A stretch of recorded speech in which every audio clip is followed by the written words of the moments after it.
All right, in this screencast, I'm going to talk to you all about probability rules. The best way to remember probability is to remember this expression here. Probability is the ratio of the number of ways of satisfying a requirement or a constraint divided by the total number of ways and possibilities.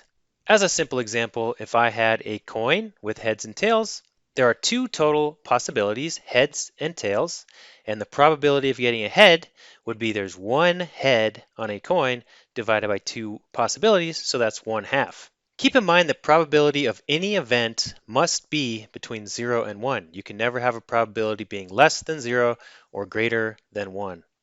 So let's talk about probability and ways of counting. If the outcomes from a sample space are equally likely, then their probabilities are equal. If the sample space is discrete, we'll talk about how we deal with this with continuous variables later on in the course. But if it's discrete, the probability of an event is the sum of the probabilities of the outcomes in that event. Let's take a look at an example here, and I'm going to ask you to try to determine the probability of event 1. Event 1 meaning sphere is red, event 2 sphere is large. You choose a single sphere from the box to the left. Assuming that each sphere is equally likely to be chosen, what is the probability of event 1? That's right. Keep in mind that probability is always equal to the number of ways of satisfying a constraint. Our constraint is that the sphere is red. There are 1, 2, 3, 4 red spheres. The total number of possibilities for spheres, there are 12 spheres, and so we get 4/12, which boils down to 1/3. How about the probability of event 2? Similarly, we can determine probability as constraints over total number. Our constraint is that the sphere is large. There are 3 large spheres, and there are 12 total spheres that we can choose from, and so that equals 1/4. So again, I would really emphasize and recommend that you think about probability in terms of this equation. It's not found in your textbook, but this is by far the best way that I've found to explain probability. Let's take a look at events that have intersections. We've got this event 1 that intersects with event 2. We have an intersection in the middle.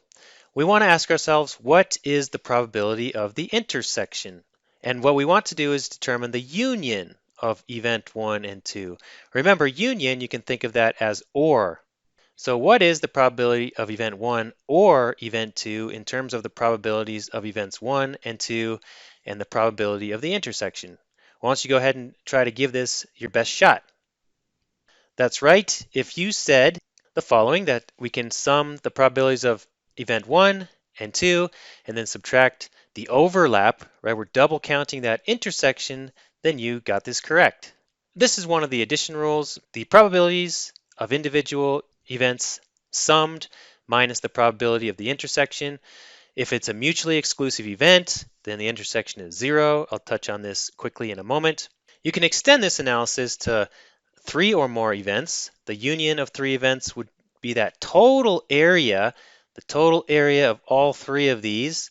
But remember, we have to subtract the overlapping sections. So that's what we can get through here.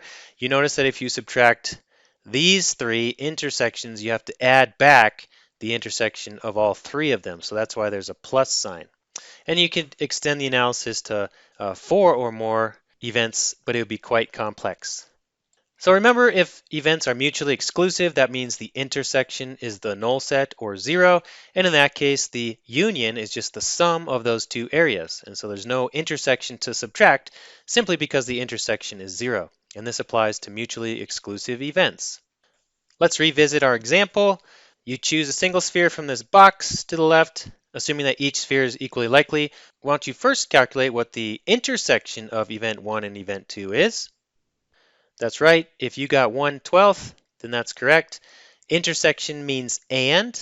What's the probability that a sphere is red and large? There's only one of those out of 12, so that's 1/12. Now you can calculate the union. So why don't you go ahead and calculate the union of event 1 and event 2. If you got 1/2, then that was correct. The probability of the union, remember, is equal to the probability of event 1 plus the probability of event 2. And then you have to subtract the overlap, which is the intersection of event 1 and 2.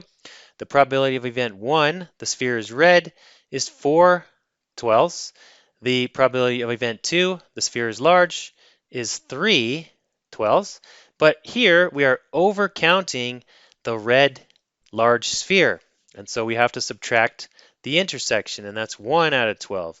And so when you do that, you get 6/12 or 1/2. The last thing relates to complements, the probability of a complement. If S is the entire sample space, the probability that an event is in your sample space, by the way, is always 1. If we have an event A, denoted here in blue, then the complement of A, it just means that it's not A. And so the probability of a complement is always 1 minus the probability of event A.